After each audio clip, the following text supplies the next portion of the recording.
Soyez bénis les âmes de lumière de l'Éternel. Bienvenue à notre dernier jour de jeûne et prière.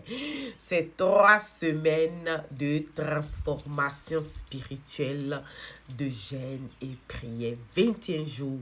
Bravo à ceux qui l'ont fait. Bravo à ceux qui ont suivi les vidéos. Bravo à ceux qui se sont fortifiés à travers ces mots, ces vidéos, ces versets.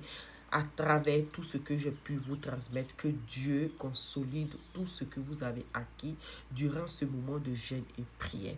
Que la grâce du Seigneur vous localise, vous accompagne dans tout ce que vous allez entreprendre. Que cette chaîne qui s'est mis autour de vous, la chaîne de la prière, la chaîne de la contemplation, la chaîne de grâce que vous avez acquis durant ce moment de jeûne et prière soit consolidée à travers l'esprit et le sang de Jésus-Christ, et que Dieu vraiment fasse lui sa face sur vous, et que vous soyez toujours dans la contemplation avec lui, et que vous soyez toujours repérés par le Saint-Esprit. Lorsque vous sortez, que le Saint-Esprit vous précède, et que les portes des ennemis, vous saisissez les portes de vos ennemis, et que tout lieu foule la plante de votre pied soit sur votre autorité à travers l'Esprit Saint, et que toute parole de vos ennemis, de ceux qui manigancent contre vous, soit mise sur votre pied gauche dans le nom puissant de Jésus. Alors, ceci étant dit, soyez bénis, soyez bénis, soyez bénis. Aujourd'hui, nous allons encore rentrer dans notre dimension, oui, de consolidation de notre acquis, des grâces que nous avons récupérées, des acquis que nous avons faits durant ce moment de jeûne et prière. Nous allons garder cela. Nous allons maintenir cette allure, cette atmosphère de grâce, de bénédiction spirituelle que nous avons reçue. Amen. Donc, allons lire les passages. Grande communion avec Dieu, voilà. Le jeûne nous rapproche de Dieu. Elle nous permet de passer le temps avec lui, à l'écoute, dans la méditation de la parole et dans conserver les grâces qu'il nous a données et dans la relation continue avec lui. Amen. Et donc, la Bible nous fait comprendre, Jean 15, 4 nous dit, demandez-moi et je vous donnerai. Donc, rappelez-vous, voilà, quand vous vous trouvez dans un moment, rappelez-vous que vous pouvez parler au Saint-Esprit. Donc ici, c'est le Seigneur Jésus-Christ qui parle. Il a dit qu'il était avantageux que lui, il s'en aille, afin que le Saint-Esprit vienne, afin que le Saint-Esprit nous dirige, afin que le Saint-Esprit nous parle des choses à venir, afin que le Saint-Esprit vienne confirmer les paroles de Jésus dans nos vies, afin que le Saint-Esprit nous annonce les choses à venir. Donc ici, il dit demandez et je vous donnerai. Rappelez-vous ce verset, Jean 15, 4. Continuons. Prière et la lecture de la parole de Dieu va nourrir ce que Dieu a commencé à planter en vous durant ce moment de jeûne et prière. Amen. Vous devez protéger vos cœurs et vos pensées. Ici, nous allons protéger nos cœurs. Voilà. Après la percée spirituelle, il est important d'éviter des habitudes qui nous éloignent de Dieu. Comme nous dit le proverbe 4, 23.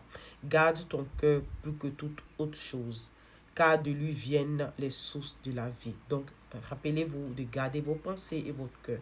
Okay. Cela implique d'éviter les compromis et rester vigilant face au péché, choisir les bonnes fréquentations et de rester sobre et éveillé, ou donc lucide. Amen. Point 3.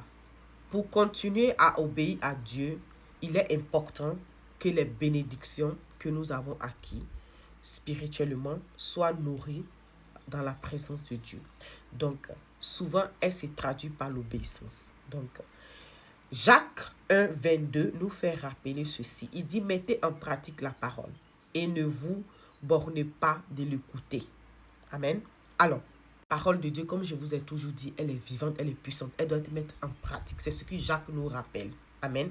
Donc, ce moment de jeûne et prière ne doit pas seulement être un moment émotionnel, mais ça doit être un début d'une relation, une transformation durable. Amen. Donc, pour cela, il faut avoir une foi ferme. Ok?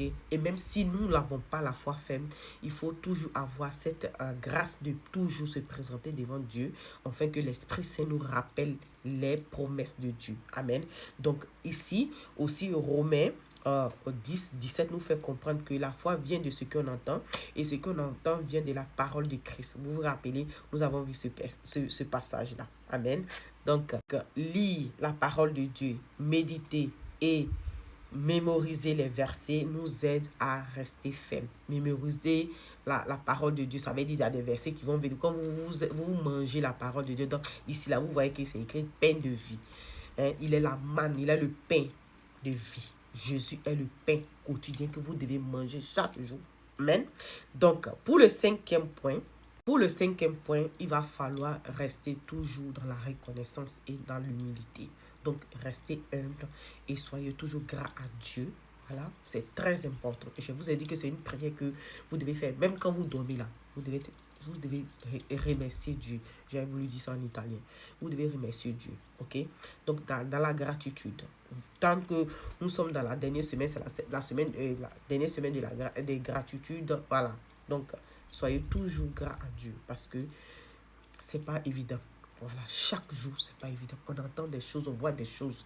Vous pouvez me voir, vous pouvez parler, vous pouvez manger, vous pouvez tout. Rendez grâce à Dieu. Ok? Donc, la gratitude protège contre l'orgueil et elle ouvre des portes bénéfiques. Amen. Donc, ici, 1 Thessaloniciens 5, verset 18, nous fait comprendre. Rendez grâce en toutes choses. Amen. Amen. Donc, ici, il vient de nous dire ça. Mais, n'oubliez pas que l'humilité aussi permet aussi de continuer à recevoir la grâce de Dieu. Amen. Donc, Dieu résiste aux orgueilleux, mais fait grâce aux humbles. Jacques 4, verset 6. Et maintenant, pour le sixième point. Le sixième point est très important et fondamental. Alors, le sixième point, persévérer malgré les combats. Vous pouvez, je vais vous lire ça. Note. Après un temps fort spirituel, il est possible d'avoir des épreuves, mais il faut persévérer sans abandonner. Il est important pour un chrétien de être vraiment résistant, avoir de l'endurance. J'ai parlé de l'endurance, j'ai parlé de persévérance. On a pris l'exemple de cette veuve qui a persévéré jusqu'à ce qu'elle a eu justice. Et Dieu a dit que chaque jour que nous crions à lui là, il serait le premier à nous faire justice. Le juste tombe 6 fois, 7 fois, Dieu le relève. Donc, persévérer, il est important pour un chrétien de persévérer dans ses combats, dans sa prière, dans tout. Persévérance, ça doit être le mot de vie. Ok, donc ici, Galates 6, 9 nous fait comprendre que nous ne devons pas nous lasser de faire le bien, malgré les circonstances, malgré les situations que nous vivons, nous devons toujours faire le bien, parce que nous moissonnerons au temps convenable. Amen. Dieu nous invite à demeurer fidèles même lorsque l'émotion du gêne diminue. Donc, quand ça finit là, il faut toujours rester fidèle. Amen. Donc, en conclusion, le gêne, la prière ouvre une porte à la transformation. Mais le maintien des grâces dépendra de la vie de communion, de l'obéissance, de la foi et de la persévérance.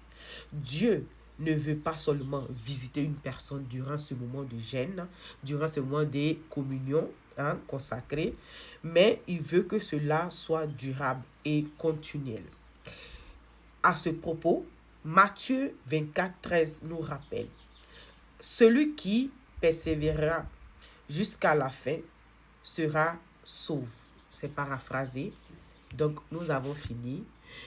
Vous avez compris et je prie que le Seigneur vous bénisse fort, puissamment et fortement. Amen. Faisons la prière du jour qui est. Dieu, merci pour ta fidélité divine et donne-moi la grâce de maintenir les projets spirituels acquis. Amen. Je vous bénis énormément et infiniment.